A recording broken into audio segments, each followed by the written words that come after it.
Alrighty, folks, let's dive into our challenge for today. Hello and welcome, everybody. My name is VooDoo Val, and I am going to be your host this morning for yet another challenge, and I'm super excited about it. It's going to be a Photoshop photo editing challenge, and it's going to be a little bit magical. I'm so glad to see all of you folks who are joining me in the live chat today. If any of you folks out there watching this challenge are looking to get involved and want to dive into this challenge along with me, please scroll down to the description below and download the starter file and check out all of the other resources that are there to help you join in with me today. You can also join the Discord where everyone has been posting their wonderful work so that I can see it, so that the other mentors can see it, and so that you can just share your work with your design peers. Hello and welcome those of you who are in the chat: Monica, Colleen, Sam, Robert, Strufy. It's good to see you. Hello, Andrew. Thank you all for joining me today. But let's dive into it. We've got a lot to cover today, and I'm very excited about it. So let's go ahead and pull all of this up, shall we? The first thing that we are going to do is actually dive into our starter file, and this is what that looks like. So you can see it says Photoshop photo editing challenge. Replace the background of an image to transform the mood of a photo. You can also explore the photo filters and blending modes to better match the subject to the new background. So I'm pumped about it. This is probably one of my favorite challenges for you folks of this set, and I can't wait to show you what we've got going on. We've got our standard colors we've been using for the most part, and we are going to start by pulling in a photo, which means that we are going to go visit Adobe Stock. So if you head over to Adobe stock.adobe.com, you will find our wonderful selection of excellent stock photos that you can use and license for your products and projects.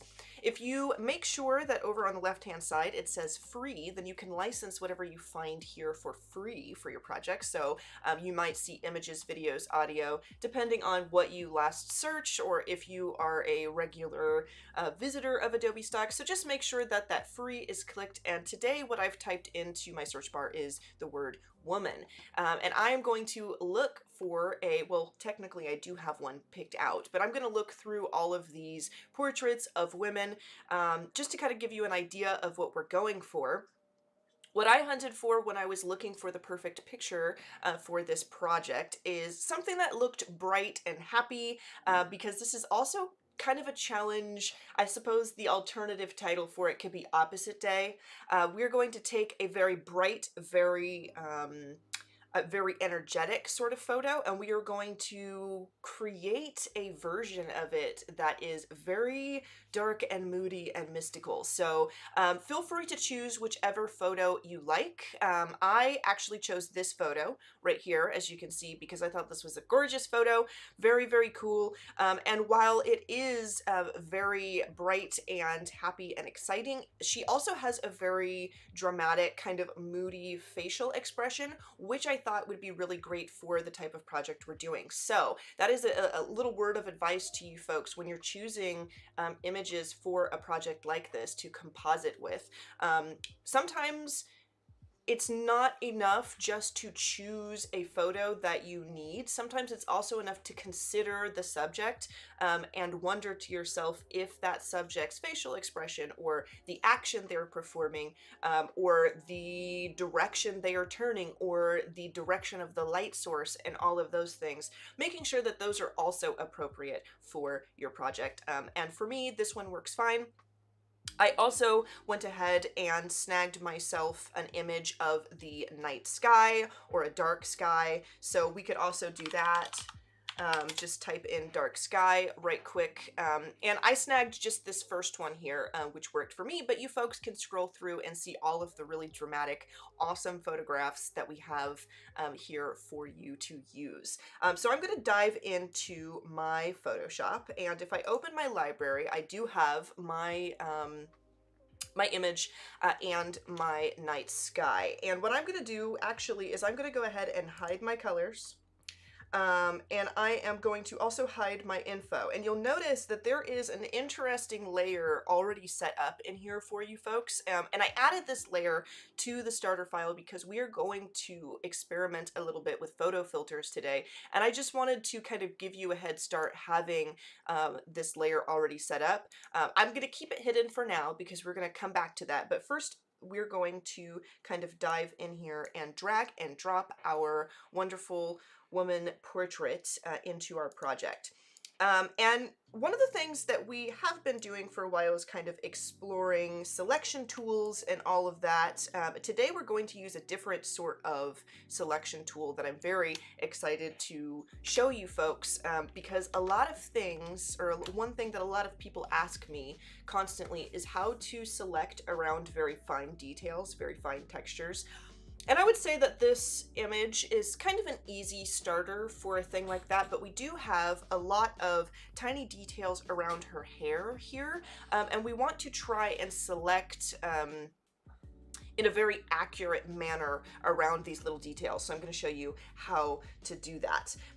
What we're actually going to use is not the object selection tool, but we're going to use subject select. And you can access subject select many ways, but one of the easiest ways is to just select your object selection tool.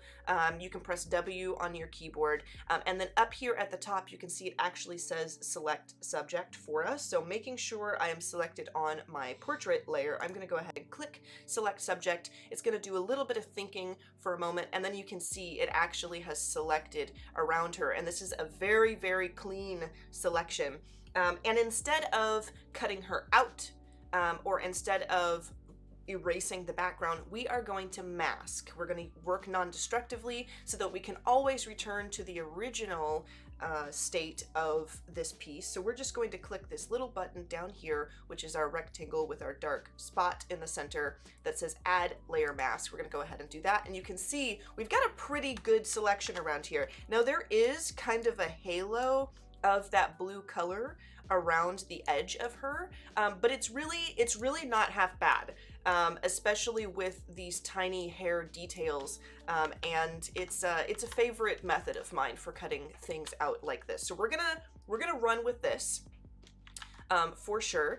We are going to drag and drop our sky image behind her. So I'm just going to select this background layer that I have. I'm also going to expand my layers panel, just pull that up real quick.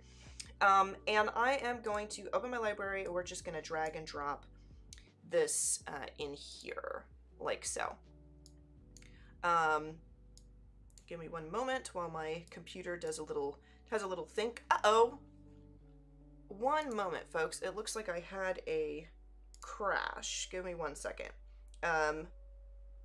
Perhaps this is an informative experience about Photoshop's recovery feature.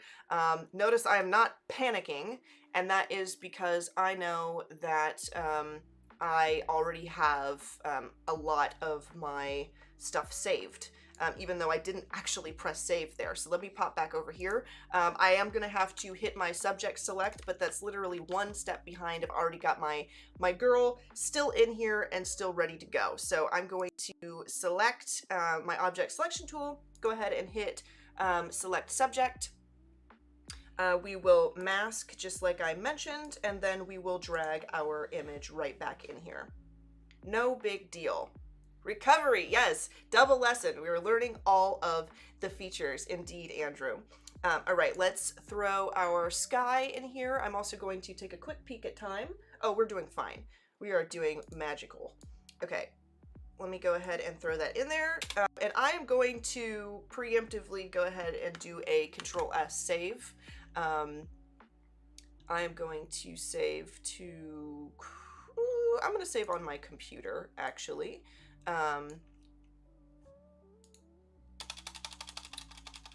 There we go. Yes, indeed.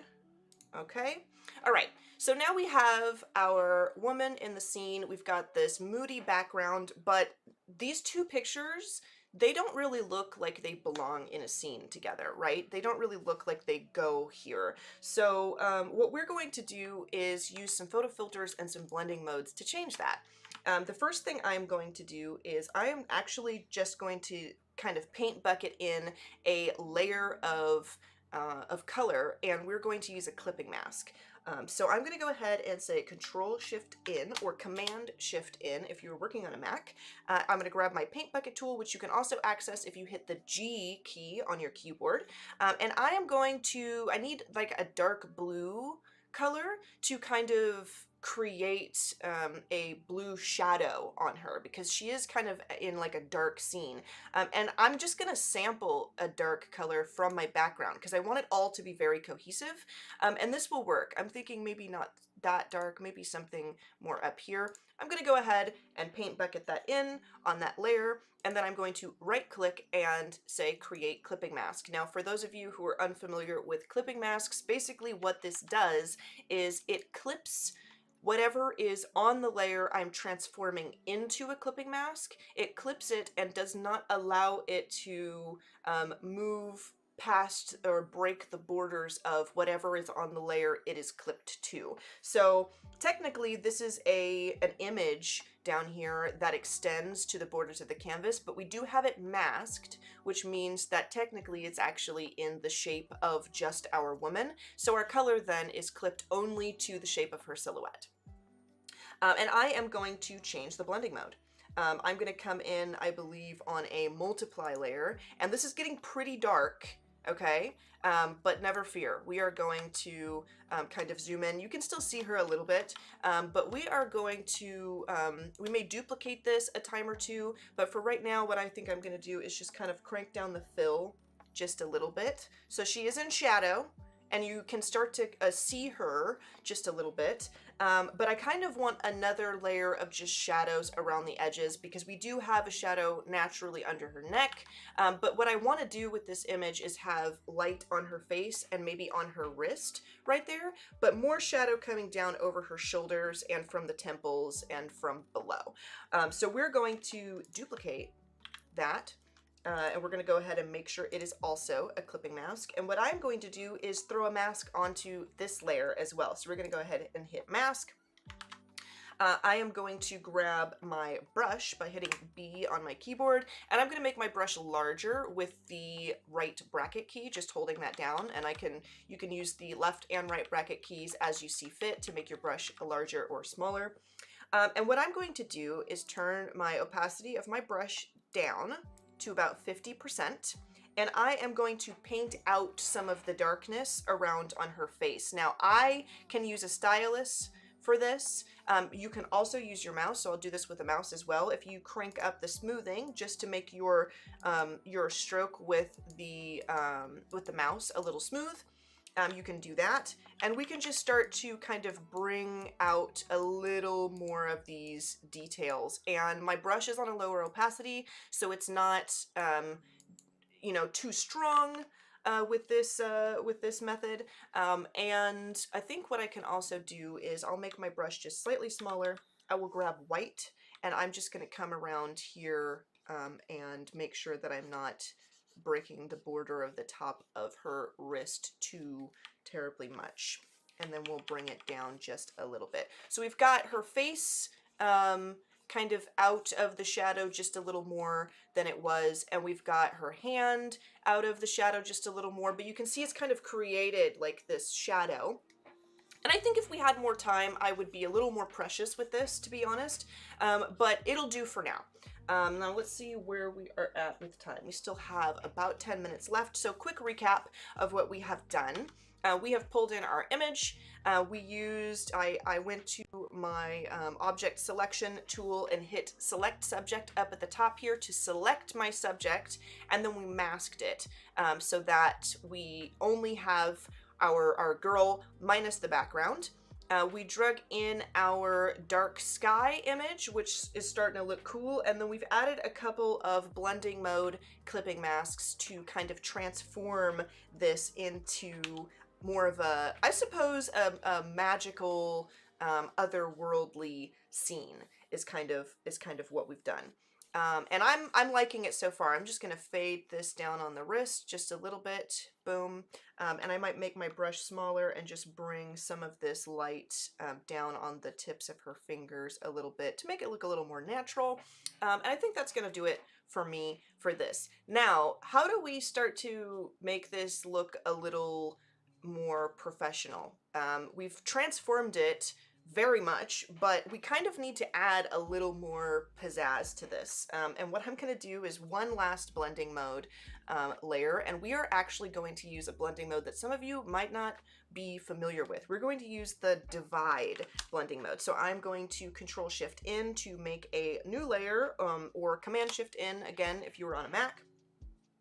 I am going to snag actually an opposite color. So let's set this to divide real quick. Now, when I select a blue color, for example, like what we have here, and I use that blue, it actually does a warm color on her skin tone here. But if I suggest or select a kind of complementary color to blue, it will give us more of a blue color. So I'm actually going to scroll over here into like a yellowish gold, which for those of you who are maybe studying color theory or maybe unfamiliar, a yellow orangey gold color is going to be the direct complementary color to like a bluish teal color. So if we select this kind of orangey gold, you can see it starts to give us actually a blue when selected on our divide blend mode. So I don't know if I want it really to be this strong, but that's fine. We're going to use some adjustment layers to kind of tweak this just a little bit. So we've got this blue on her. I also want to kind of start to put this nice shine on her hand right here. And it does look a little bit dramatic, but that is all right because we are going to do a bit of masking, do a bit of adjustments, and we're going to make this look like it was all meant to be this way, okay? So let's, with that, I think I'm liking it. I am going to now, let's go ahead and throw a mask on this as well.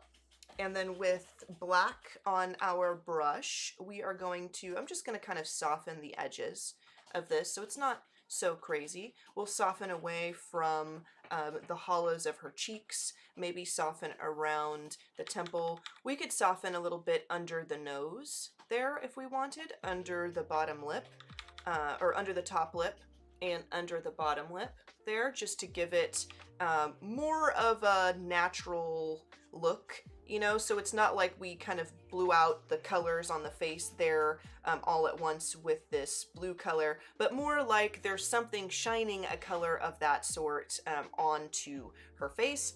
And then we can add an adjustment layer. So I'm going to convert this to a smart object real quick.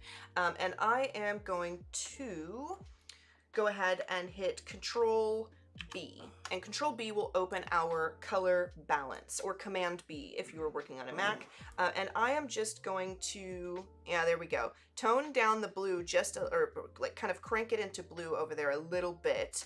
And you can see how that made it look a little bit more natural, not so, you know, excruciatingly blue. And I think that that works. And then what I'm gonna do is I'm gonna throw a photo filter on this so that we can kind of, I suppose it would be like a color correction of the entire project here. And let me keep an eye on time. I think we're doing well on time. So I'm gonna go ahead and do this color filter. I'm just gonna turn this on, and you can see that it does, you know, kind of turn everything a little more bright, if you will. Like kind of a reddish bright color, but we're gonna go ahead and we are going to double click our camera here, and you can select from a plethora of different filters if you want. You can throw an actual cooling filter on there, which I actually kind of like this cooling filter. You can crank it up if you want. You can preserve the luminosity, which I actually prefer preserve luminosity, and I might actually settle for this because as you can see, it kind of makes it look a little more natural. It kind of brings out the details of her and starts to make that lighting source look a little bit more natural. So yeah, let's keep that density up. that looks cool. It looks like she has like this lighting on her that is a little otherworldly. The background looks kind of cool, and maybe in another time where I had more time at my disposal, I might start doing some interesting blur with the background and all of that. But I'm gonna leave the background as is for now. And as a finishing touch, I thought it would be fun if we gave her some magical eyes, and I think we have time to do that. We've got about 4 minutes here where I can do this. So I'm gonna go ahead and group all of this together just by selecting all of my layers here. I just clicked this topmost layer, held shift, and I can select the bottommost layer that I would like to select, and then Control or Command G to group it together, and I'm gonna call this woman. And then we're gonna add some eyes, and I'm going to add eyes in kind of an odd way, but I like doing it this way. So Control Shift in or Command Shift in to make a new layer. I'm going to grab my brush, make sure I'm selected on black, make sure my opacity is changed to 100%.